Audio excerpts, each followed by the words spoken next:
What's up, water cooler? It is a beautiful day for episode 3 Water Cooler Talks on Manufacturing and Technology. We are.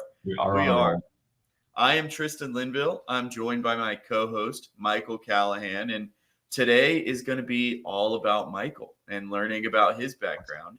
Could be dangerous. Could be fun. I mean, how art thou? Are you living the dream? I'm living the dream every day, right? You wake up and it's like, Lord, thank you for another day. And today it's sunny, right? So I probably won't get outside, but at least I can see all the pretty birds and sun around me. So, a good day. You won't be golfing. I will not be golfing, mainly because my body has failed me. But one day I'll get back out there. So one day. So all the listeners, you just keep telling me, how's your golf game? Because right now it's not good. Yeah. Hey, get us started with a joke. Yeah. So, Tristan, why did the banana visit the doctor? Oh, something about peel. I don't know. It wasn't peeling well. You're right on. You know what's really fun about that? I've been reading a book called Fans First. Okay.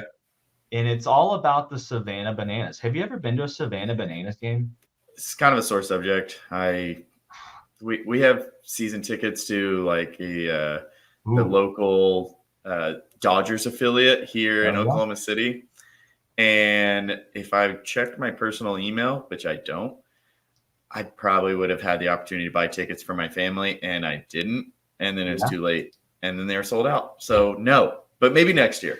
I'm pretty sure that there's a new like Savannah Banana affiliate out in Oklahoma. I think they're called the Firefighters, maybe. You should check it out. There are the Firefighters. I don't know if they're based out of here. I know there's like former Oklahoma City firefighters playing on the team, though, which is cool. Honestly, I am fascinated by the Savannah Bananas because I have not been able to secure tickets in 2 years. Savannah Bananas, if y'all are listening, I probably will tag you. Would love to get some tickets. But the book, Fans First, is really eye-opening. And I think, growing up, I worked with my dad for a long time, and he had these like the 10 commandments of sales, and it was all about like the customer is right. And obviously there's a balance. But this book about Fans First is really like understanding what your customers want and putting the most amazing experience for them. And like, try things new, try different things. And I just, giving a quick plug for Fans First and the Savannah Bananas, and would love some tickets. Yeah, I'm ready. So anyways, let's go. Let's go have fun. Let's do it. So today we are interviewing you. Last week we interviewed me. Hopefully you guys are, thought that was interesting enough to come back. And here we are. So Michael, start us with your education. Where did you get your nerd on? Yeah. Well, first off, happy Water Cooler Friday to you. So I have a fun college story. I played golf for a year at a college called Shorter College. Okay. I wasn't really great at golf. I had this mental issue where there's an S word in golf called shank. And I literally the first hole, every time I shanked the same club into the water. So I just started like changing the club and like chipping my next shot. And it did wonders because it made me transfer schools because I realized like I love golf, but I'm not really ready to like live this golf everyday life. So I transferred across the state. I went to North Georgia College for a year, and then I finally ended up at the University of Georgia. Go Dogs. Go Dogs. Where, we bark at people for some odd reason. The barks are a little bit louder after a couple of beers, but I majored in management and sports management, which, last week, you talked about sports management. And honestly, I think it's really interesting because it was good. Education's great. I think it's you learn a lot of basics, but then I started working and then I went back to get my MBA at the University of North Georgia. And that was amazing for me because I was able to start understanding things in business, then applying it to what I'm learning, which to anybody listening, like I think it is so important to have that base knowledge of business before you go get like an MBA, because you really can start applying it and understanding like, okay, when we're talking about like this accounting or activity-based costing, like now it makes sense. So yeah, that was really helpful for me. It's kind of similar to like, we've talked, you and I, before, of like working in tech now. Yeah. And so thankful for our experience out in industry in the field. And it's kind of the same logic there that you're applying to your MBA, is like things just make a little bit more sense when you kind of, in tech at least, are like, okay, these are the business reasons why this is designed this way. This software is designed this way. So interesting point.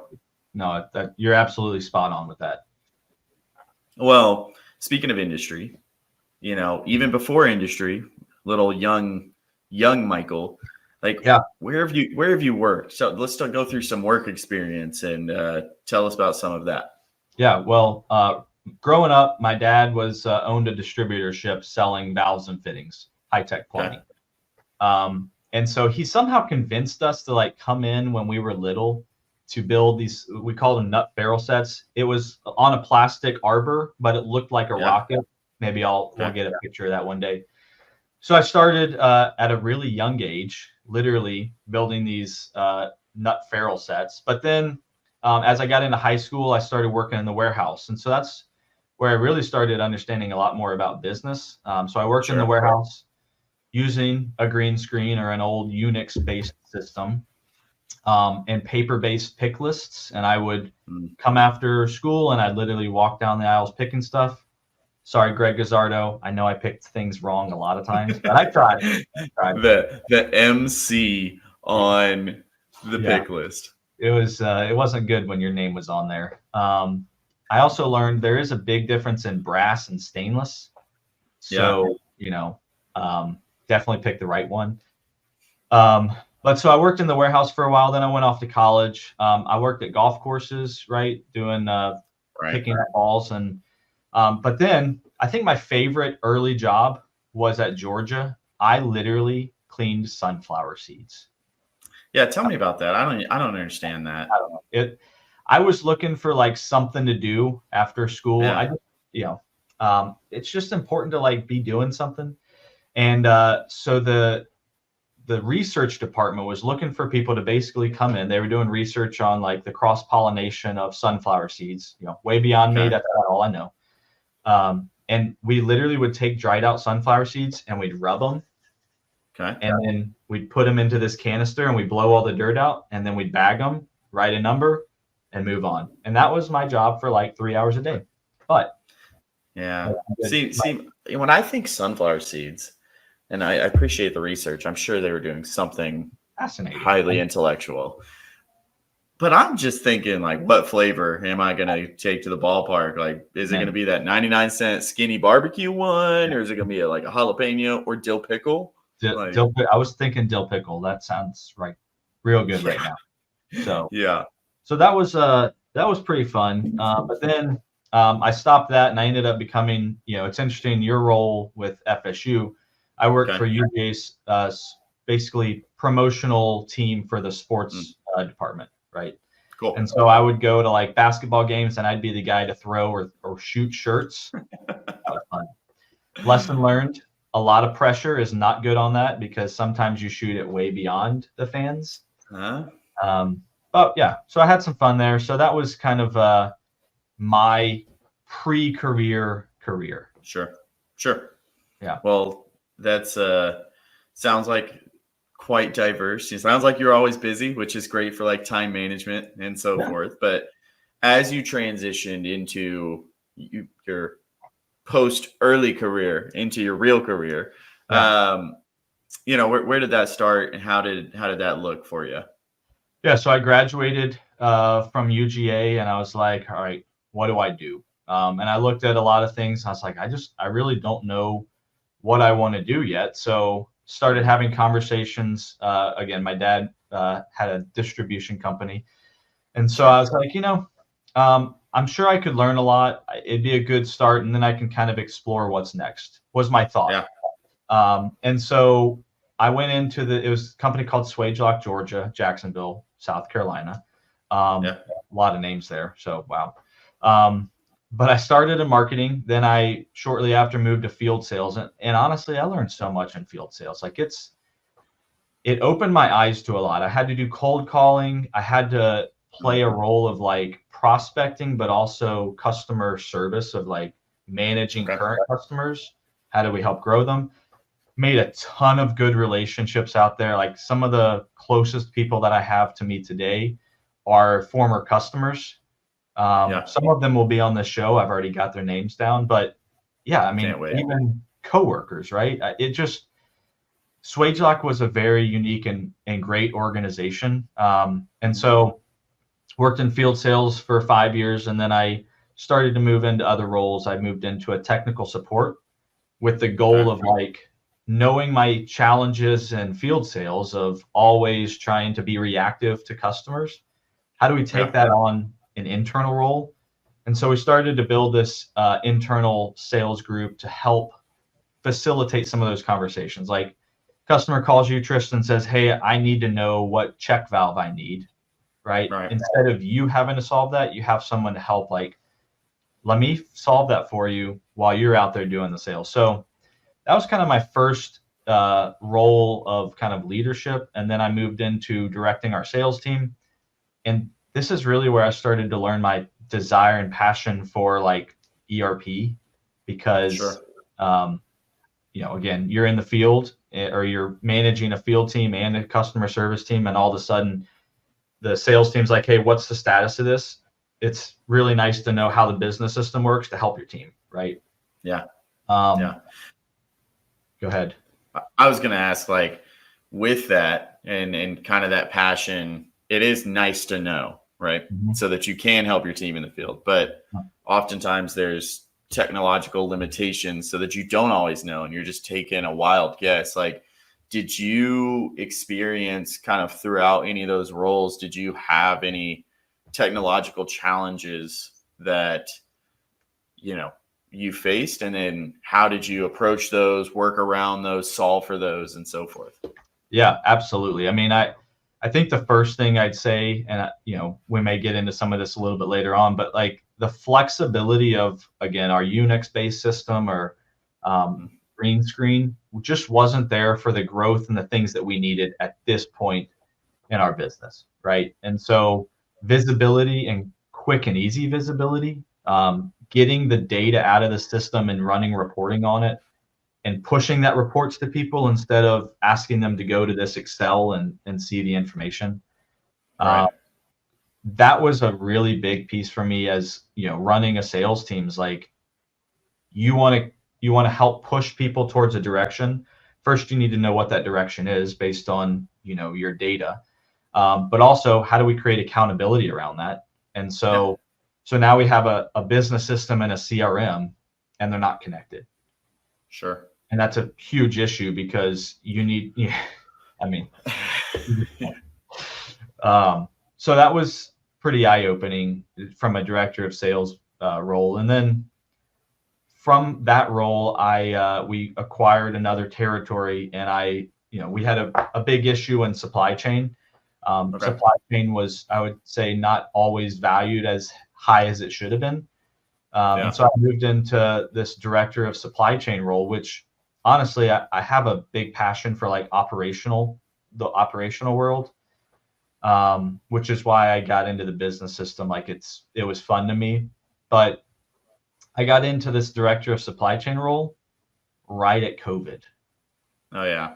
Fun times. Well, if supply chain did not get the attention in the past, it is at the forefront of attention nowadays.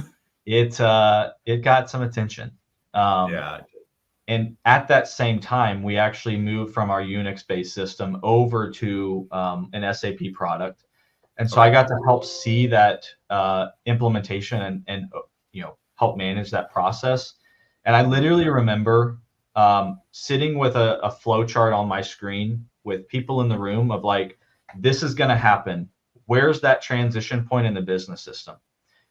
And it's overlooked, but like from an implementation standpoint, anybody listening, like the most important thing is just get to where people know what to do, people know the transitions, and nothing's going to get dropped. So just get baseline of we're operating good, and then start identifying like we're operating good. Now, what are those little constraints to move us to operating better, and then great, and then we're like super efficient in that operational. And like that's my thought and how we did it, and it worked really well for our team. So hopefully that tidbit helps. Well, it's nice to hear of a successful rollout. It really doesn't matter. Oh, okay. Well, there's that. But that's the point, right? I mean, get your baseline, but like I say that because one of the big issues we had is I had a call from a customer probably 3 to 6 months after go live. Mm-hmm. And he said, "Hey, Michael, where's my order?" And I said, "Well, what's your PO number?" And I looked it up and I said, "I have your order, but it's still in draft status." Yeah. We had no high level indication of things that could fall through the cracks. Yeah. And I think that's huge, right? That's really important for businesses to have those KPI or I call them zero-based widgets. Like, what are you looking at to make sure that nothing's falling through the crack? Yeah. And that's so imperative in like a switch over, right? Yeah. And these projects are difficult. I mean, IT is like superheroes most of the time, but like these kind of projects are difficult, and it takes more than just IT. It does take a full cross-functional approach for success, from what I've seen, at least. Yeah. When you get the buy-in from the business, from the operational leaders, from finance, right, then that's when these things go right. And so I get excited about those kind of projects where I see and interact with customers that have that buy-in, and like, I want to buy in, it's great. Yeah. And that's what's been super beneficial of having gone through this, to know here's the things we should be thinking about. Here's the things we should have our eye on to make sure that nothing's, again, falling through those cracks. Right. As long as that's the case, we're good. And then we can start moving beyond that. Yeah. So perfect. Yeah. I do have a question. So just kind of broader thinking. Yeah. Now that you're in your new role, you're a solution consulting manager. What do you really love about that? You just mentioned a few things you like in your experience, but what do you love about your new role? Yeah. Well, first off, a solution consultant was always a dream job of mine. Like even before I started at some of the roles at SwageLock, like I had a friend, Stephanie Yackel. Maybe Stephanie will watch this. I don't know. But I grew up with her, and she told me what she was doing as a solution consultant. I was like, that is my dream job. And I don't know why I didn't, pursue it earlier, but that was my dream job, because it's starting to understand business challenges and then being able to put a technology or in our case, an ERP solution to it. And it's so fun to let people see, like, we can really improve your day-to-day life and make you, again, higher level. Sure. And so that, a solution consultant, again, we come in and we start to understand the challenges. Everybody has challenges. It's good to bring those up to see, is there a better solution? Sometimes, as we all know, maybe there's not a better solution. You're doing a great job the way you are. But a lot of times there is a better solution. And so as solution consultants, we understand those challenges, what the solution is and could be, and then what that future state, again, could look like. And we give you a presentation around that. Yeah. Go ahead. I was just going to ask, like, when you're out there solutioning, you can't help but hear different questions that are coming from the customer, from internal. What kind of technology trends are you hearing from customers, and just kind of hearing from the market, being directly the face of solutioning out there of what's going on? Yeah, I mean, a couple of things, and I'll dig into each one. But first, reducing manual work. AI, ML, how does that benefit me? We always hear the term, right? The term's all over. There's movies about it. But what does that mean to me in my role as a warehouse person or a customer service person or a purchasing person? Like, what does that mean to me? And then the last piece is like this iPaaS or this integration platform as a service. Like, how do I connect my system to all these other systems? And we talked about PLM last week, but think about all the external systems, whether it's CRM, PLM, maybe it's a pricing system that you've utilized because whatever ERP you have doesn't have that capability, right? So many things. When you start looking at best of breed, you have to figure out when you need to move to best of breed. But with all that said, like, let's talk reducing manual work first. In my role as supply chain, when I managed our supply chain, one of the biggest challenges was that the information is static, right? Okay. So lead times are static; they're not changing. And so, what does MRP run off of? Static lead times. Yeah. So, what happens when deliveries move from 3 weeks to 52 weeks because of COVID or a black swan event, right? The world goes crazy. And so when I talk about reducing manual work, each functional area probably has this, but in the supply chain, it was I pull a report, then I send quotes, then I merge them, and I figure out, is my stock on hand accurate?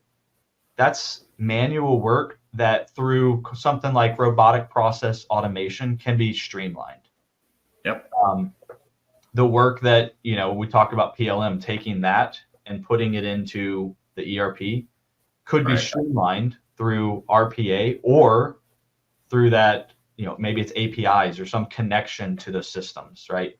Sure. So I think that's the first thing I hear about challenges in technology or trends. AI, ML, right? How do we do things faster, more efficient? And then, again, best of breed, like, hey, we've moved beyond the core capabilities of this system. What's next, and how do I connect it back to my system so that information is streamlined?